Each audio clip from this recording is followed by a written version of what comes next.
Hello everyone, welcome to Options Discovery on John Lofi News is the Spread. My name is Esma Was and I'll be your host throughout the series. Just like you, I'm no expert, but with the help of some, we can learn more about options together. In this episode, we will be exploring non-stock options, specifically options on futures. Later in this episode, I have a chance to sit down with Larry Abrams, the president of Absolute Return Capital Management. Larry shares his early experiences as a floor trader as well as his insight into the options on futures market. Although there is a lot of focus on stock options, options can have a variety of underlying assets. As you might have guessed, options on futures give you the right but not the obligation to buy or sell a futures contract at a strike price on or before a specified date.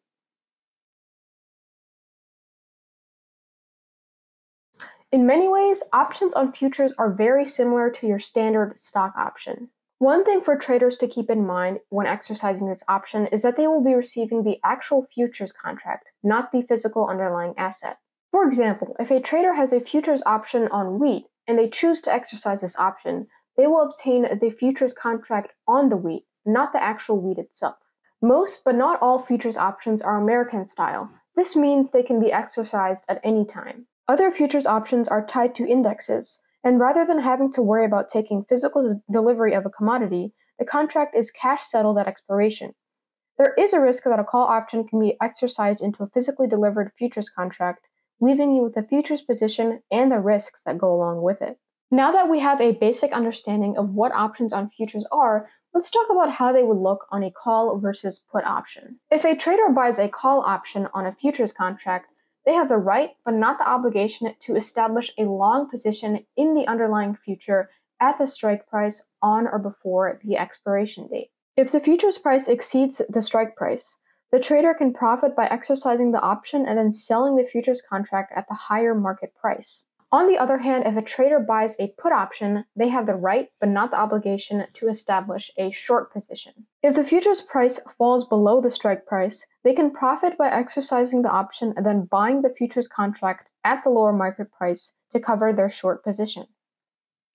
There are a few different reasons why a trader might want to establish options on futures trades.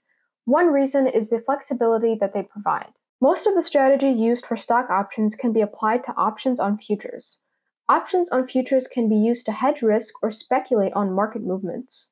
Options on futures also provide a broader market exposure.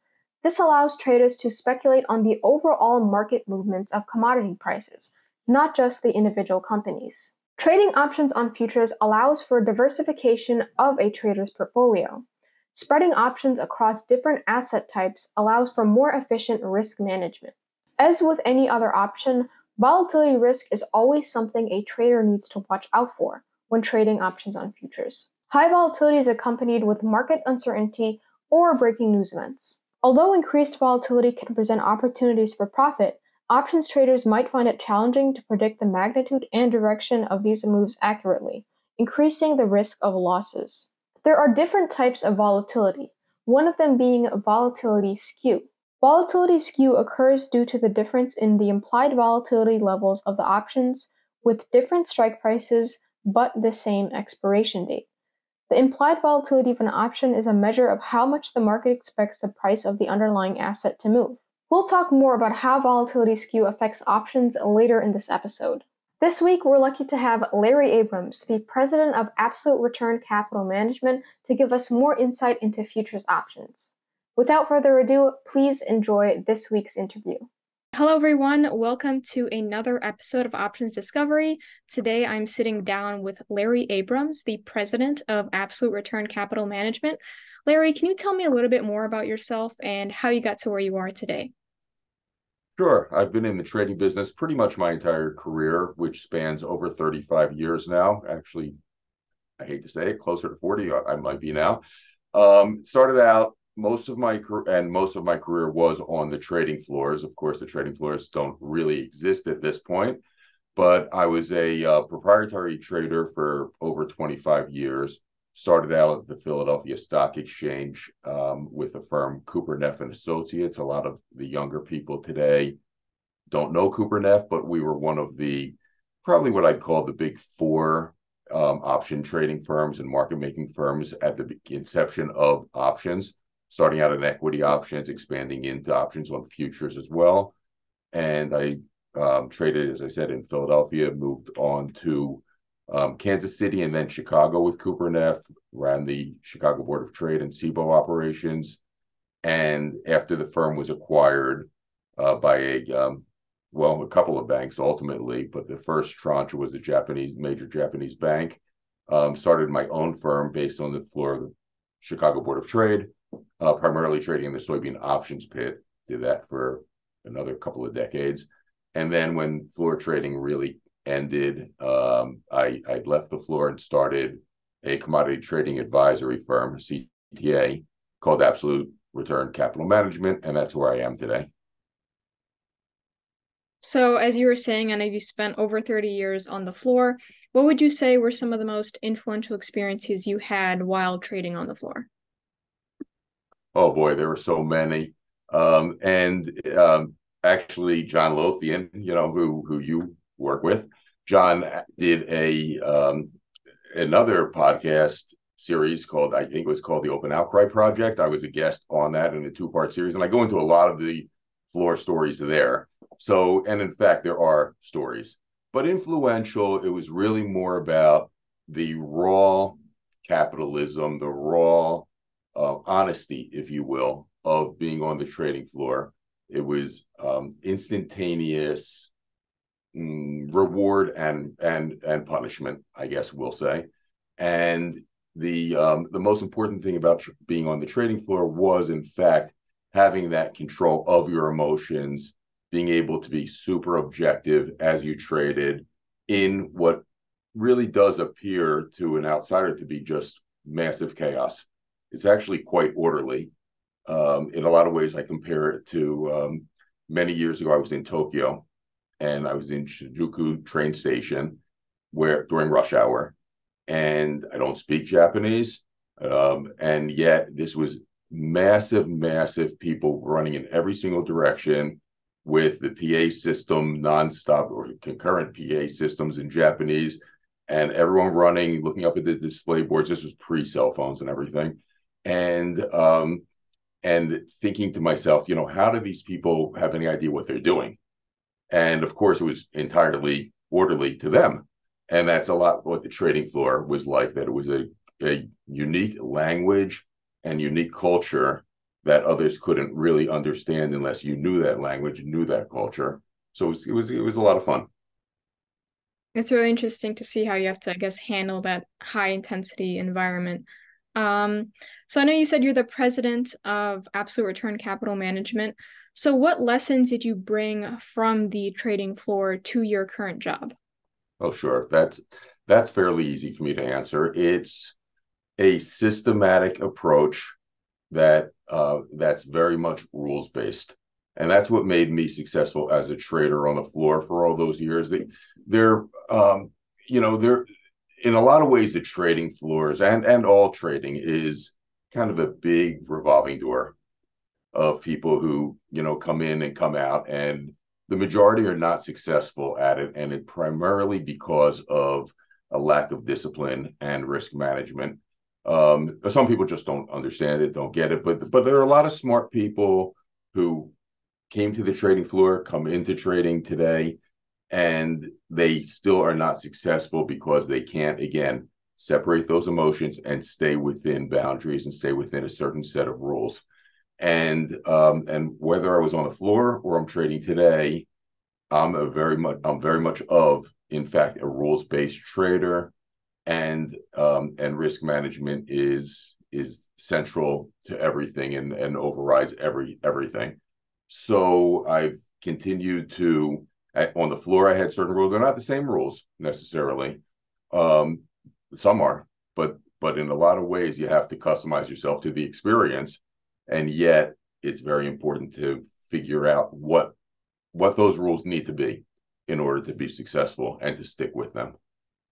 And to kind of piggyback off that earlier Yep. question, what advice would you give to someone who's looking to get started in trading?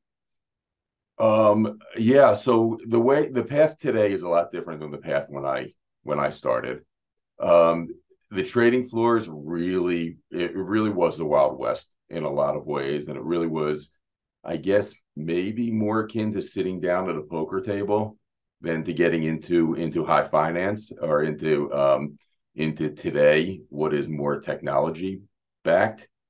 So although some of those other skills, the other skills are still very important, I'd say that the days are, there is no trading floor. The beauty of the trading floor was it was open to anybody who wanted to come down and was able, either had or was able to convince somebody to stake them with the capital necessary to either buy or lease a membership. And leasing was not that expensive back then. And the capital, for a trading account.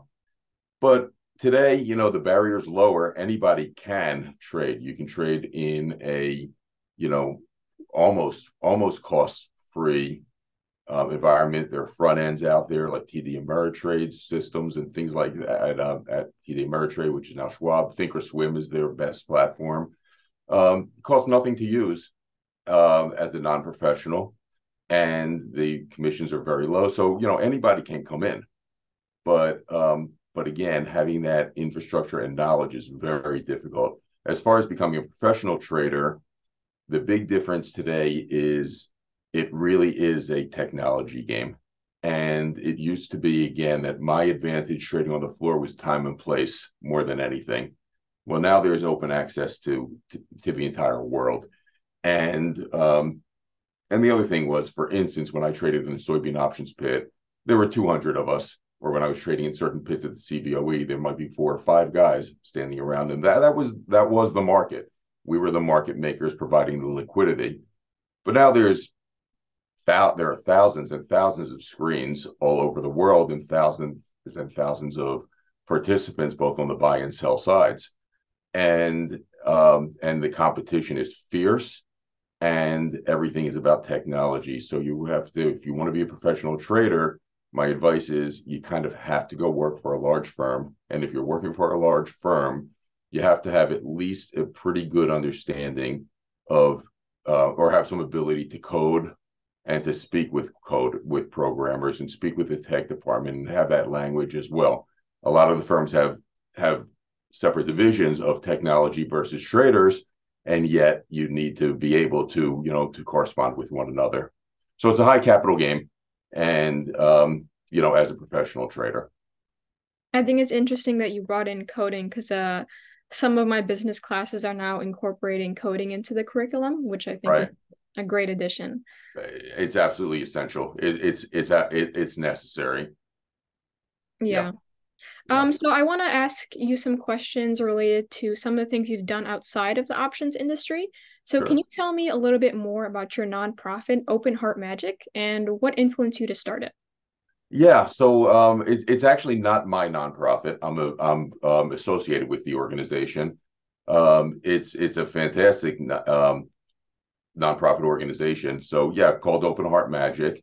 And what we do at Open Heart Magic is we actually perform bedside magic for children in pediatric hospitals, and it's just a phenomenal way to bring a good experience to kids in the hospital and their parents, families, support systems who are there visiting at any given time, who are really facing difficult times. And generally speaking, nobody's coming through that, or very few people are coming through that hospital door with good news or with fun or enjoyment. It's usually quite the opposite. And we're able to go into these hospital rooms, spend 20 minutes and perform bedside magic, and really change the whole dynamic often of mindset. And I'd like to even think, physical well-being also. I got involved with this organization about 10 years ago, just as a hospital magician. I was on the board for a few years and still am at the hospital every other week performing magic. And have actually, as a byproduct, become a fairly accomplished magician. So that's pretty cool. Magic spills out into other areas of life as well. So we're an organization about 100 and at its peak about 180 magicians. After COVID, I think we're not at 100 yet again, but we are rebuilding, and it's a great organization. Which I'm not going to plug it further than that, but openheartmagic.org if you are interested in learning more. Definitely feel free to plug it. I think it's a really unique way of impacting people's lives. And I know you 100%. were saying, I guess magic spills into other areas of life. Would you say that there's any other similarities between a magician and an options trader? There are absolutely. So I was talking about options. I will never stop talking about this systematic approach and the meticulous control regarding risk management, and that, as well as looking for opportunities within markets, finding the inefficiencies. Magic's kind of similar. It's really interesting because, first of all, magic and trading, at least the way that I trade, um, rely a lot on pattern recognition. And in magic, you want to create these patterns and these recognitions. And when you're creating a magic trick or an illusion, a lot of times you'll look for these type of patterns. And in many cases, not if they're not there, if it's not the pattern per se, it's a pattern that a person receiving who's viewing a magic performance will perceive the pattern to be. So a lot of times, they'll expect a certain pattern, and if you can, within your magic trick, not have that pattern happen, it can create that confusion, if you will, that makes the illusion work.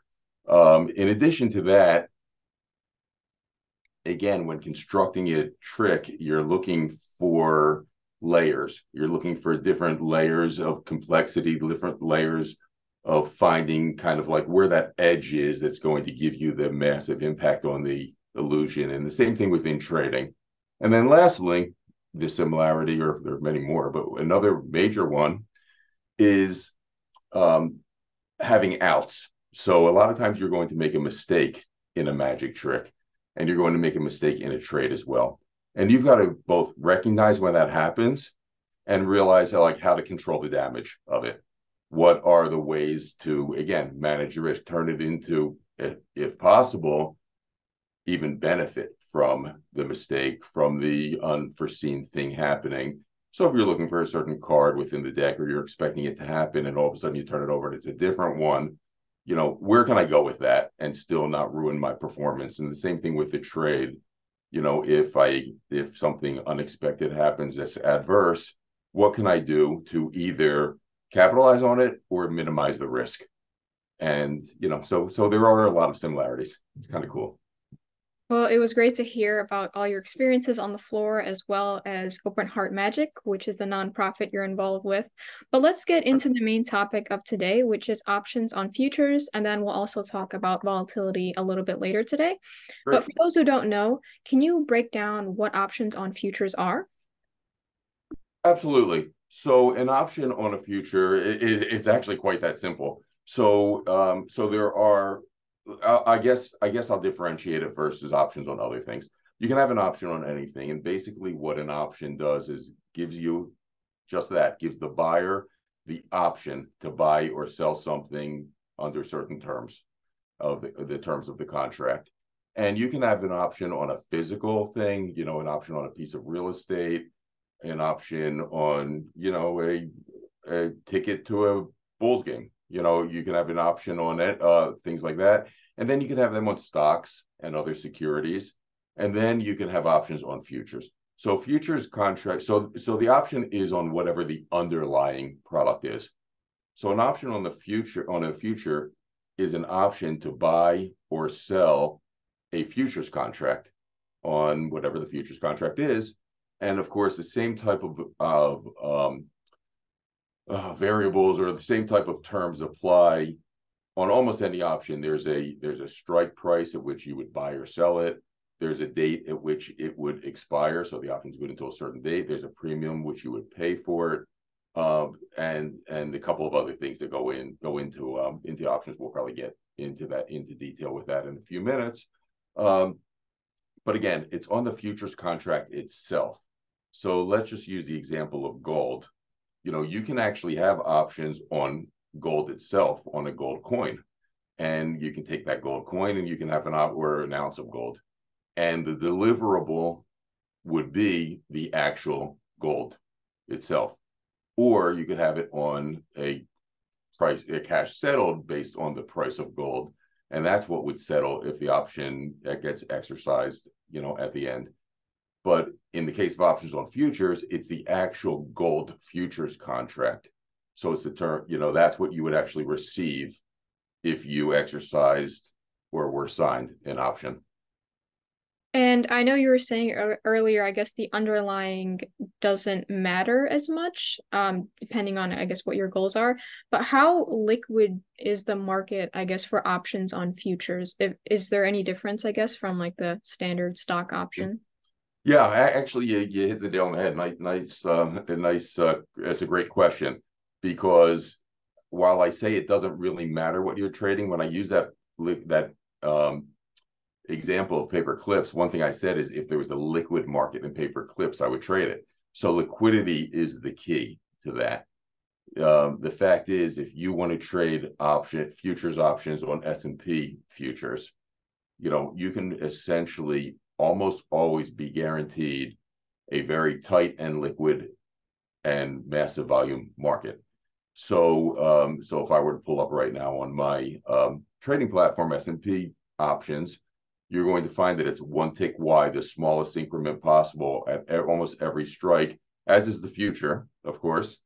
And you could almost buy or sell at any given time as much as you wanted to at a very small distance between the bid and ask. As you get into other products, then you can have really substantial reduction in liquidity. And for example, lumber or frozen orange juice futures or things like that. But even things like gasoline and heating oil and to some degree, some of the metals at times, copper and some of the soft products, you have pretty liquid futures markets. But once you get into the option, and even in those, sometimes they're much less liquid, of course, than the underlying.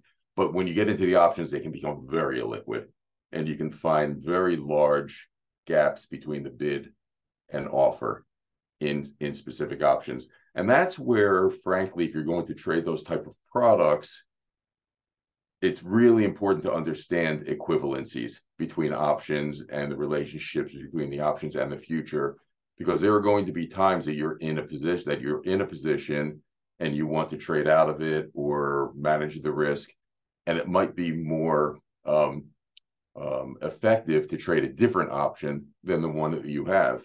And you can end up with a position where there's a spread or something or even something that's a straight out arbitrage where you have an equivalent position on, but it's not with the exact instrument you had before. And it's important to understand those relationships. So I guess now that we have a better understanding of what options on futures are, and I know you kind of talked about this a little bit earlier today, but what are, I guess, some of the main differences between a option on future and a standard stock option? Well, it really comes down, well, there are a couple of differences, actually. That's a good question as well. There are a couple of differences. First off, stocks, everything's unique a little bit. Every product has some uniqueness. Stocks have, you're not only trading the underlying, which is the stock itself, but stocks inherently have a dividend component or may have a dividend component. And that's a bit of an unknown, because while a dividend might be, you may have a dividend projection or you may have had past dividends, you don't necessarily know for sure what the future dividend is. But even if you did, that dividend is priced into the option. It's probably beyond the scope of this conversation, but there are times that you will exercise options early or be assigned options early because of the dividend. That is a part of the pricing or a part of the unknown, I guess. But also the known dividend factor is part of the pricing. That's something that you don't have in futures options. Futures options don't have any type of a dividend component, and you're ending up with the futures product itself. The other main differences are that in a stock, when it's assigned or exercised, it does turn into stock. You either get a long or short stock as a result of a exercise or assignment. Whereas, and that's it. You have the underlying. Whereas, again, in a futures option, you end up with the futures contract. So when you exercise or get assigned, you end up with a futures contract, and now you've still got another derivative contract that you need to do something with. Okay. The two more things actually. One is that options on stock very often do investors use them, they do exercise them or get assigned, and they're okay with the stock and owning the stock or being short the stock in their portfolio. It's just part of the management of how they trade. Whereas speculators and even hedgers in the futures market rarely actually take delivery of the commodity that they're trading. So if you're trading corn and you've got an option on a corn future, you rarely will exercise that or get assigned and then take delivery or make delivery of the corn. You're going to trade out of it. So that's a lot different than in stock options. And the last one is an accounting issue. Stock options and futures options are quite different there, because in futures trading, you margin your futures trade. Okay, so essentially all you're putting up is the margin, and then you have to make the actual cash adjustments based on the variation, on the daily variation of the value of that futures contract. Whereas on the options on the futures, it's a lot more like stock options, where you actually pay outright for the option. And then if you're short, you still have a margin component on top of that. So it becomes a little more complex from an accounting perspective. They don't offset real time. So you can have a situation, for instance, where, let's just say, for instance, that you buy an option on a futures contract and you simultaneously sell a futures contract. Well, the adjustments on the fluctuation of the option price, of the futures price rather, is going to be treated differently from a cash perspective. So you can have cash management issues when trading futures options that you would not necessarily have when trading stock options. There are actually a couple of more significant differences between futures options and stock options. One deals with contract specs. So in stock options, you're always dealing with shares of stock. And in almost all cases, an options contract is for 100 shares of stock. And they're decimalized and they have the same values. But in futures options, each futures product has different specifications from the others. And in some cases, they're very strange numbers. They make sense, generally speaking, for reasons pertaining to that commodity. But for instance, in corn, it's 5,000 bushels of corn, and they trade in 8-cent increments, and the tick size is $50 per point. But you can take another product that is entirely different. Gold is 100 ounces per contract. And I'm trying to think of another good example. You take something like heating oil, which is, I think, 42,000 gallons per contract. So it's everyone's different. You need to know the specifications, know the contract size and the tick sizes, and be sure that you are aware of that, because they are different. The other difference has to do with the fact that when you're trading stock, it's fungible. Every contract is fungible, and every share of stock is fungible with one another. So if you're trading IBM options or Apple options or Google options, whatever your stock may be, if you trade a March contract, it settles into stock. And if you trade a June or July or any other contract, it also settles into the exact same stock. However, in futures options, you're trading on a specific futures contract. So a contract that settles into March futures is not fungible with a contract that settles into, let's say, July futures. Therefore, when you're trading calendar spreads or diagonals, or things of that nature, you've got to realize that you're trading two separate different commodities, even if they are both, for instance, corn futures.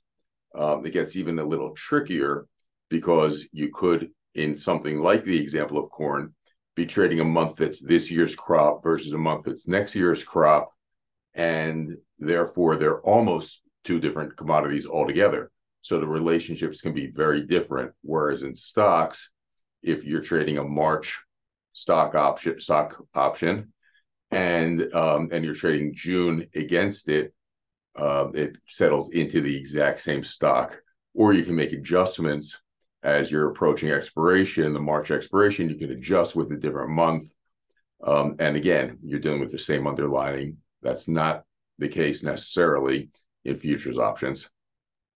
So, why might a trader want to trade options on futures instead of a stock option? Well, it's because it's though they're different products.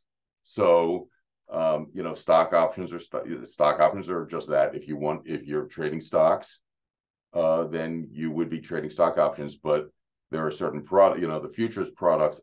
Obviously, there are thousands and thousands and thousands of stocks, but they're all stocks, and you can trade options on most of them, or again on thousands of them as well as individuals. But then there are certain products like the commodities, corn and gold and silver and crude oil and sugar and cotton. And, I'm only naming a few. In our CTA, we trade 29 different products in 8 sectors, but they're completely different than stocks. They're going to have complete different profiles, different risk profiles and so forth. And you've got a different, there's a different regulator. So from a professional perspective, you'll get some people who are distinctly different trading commodities and commodity options than stock and stock options. And it's just a complete different set of opportunity.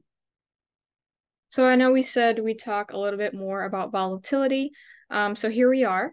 So how does implied volatility vary across different strike prices and expiration dates for options on futures?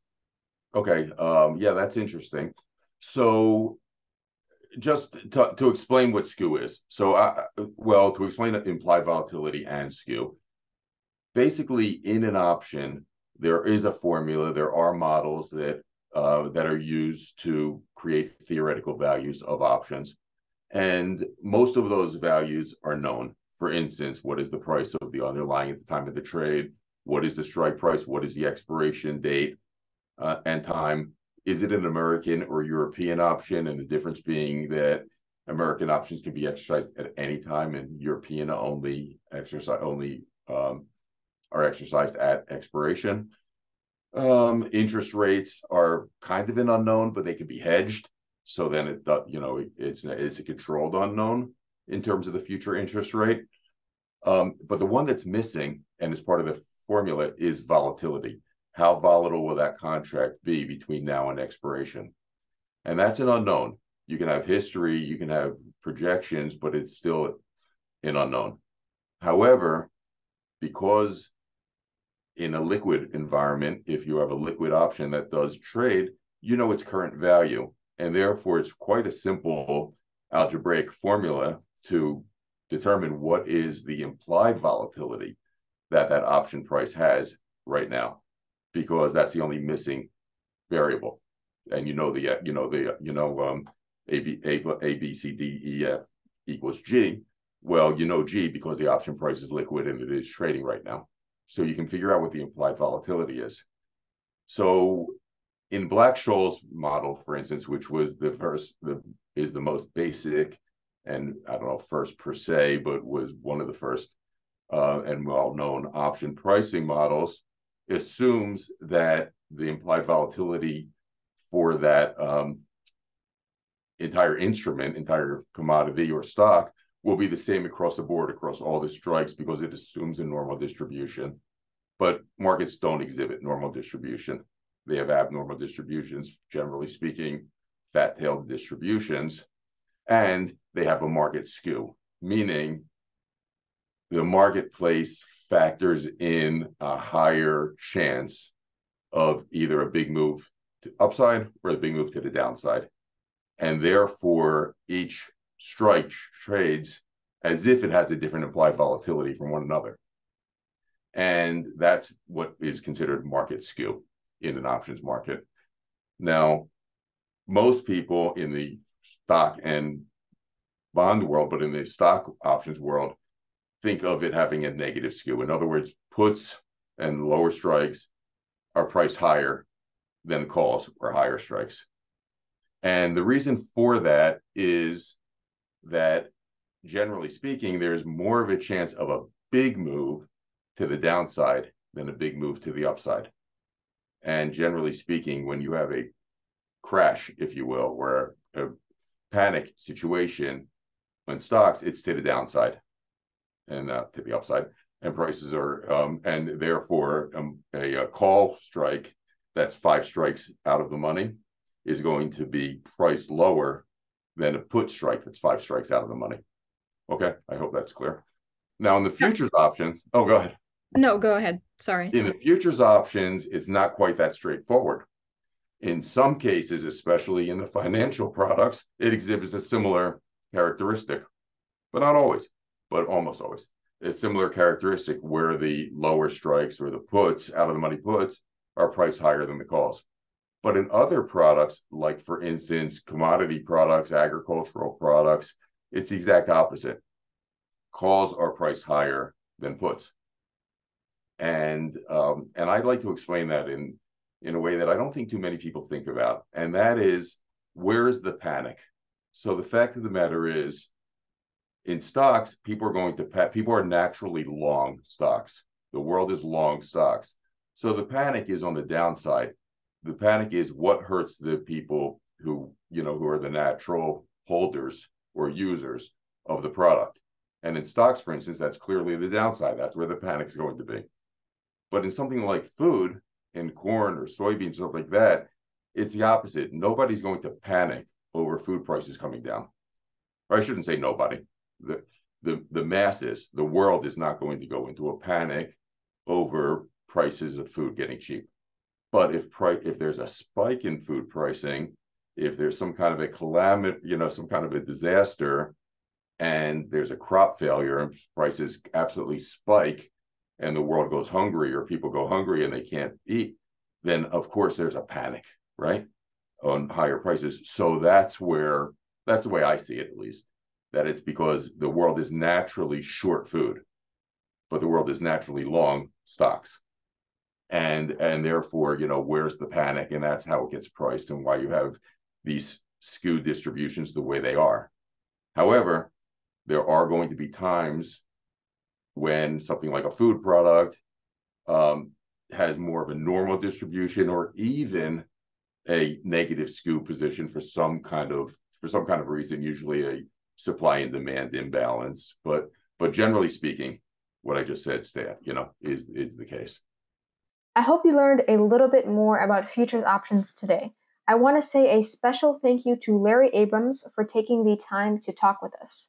Thanks for watching, and I'll see you all in the next episode. If you're hungry for more options content, make sure to subscribe to the JLN YouTube channel and check out our social media accounts. Be sure to check out our website, johnlothiannews.com, Markets Wiki, and the John Lothian newsletter for more content.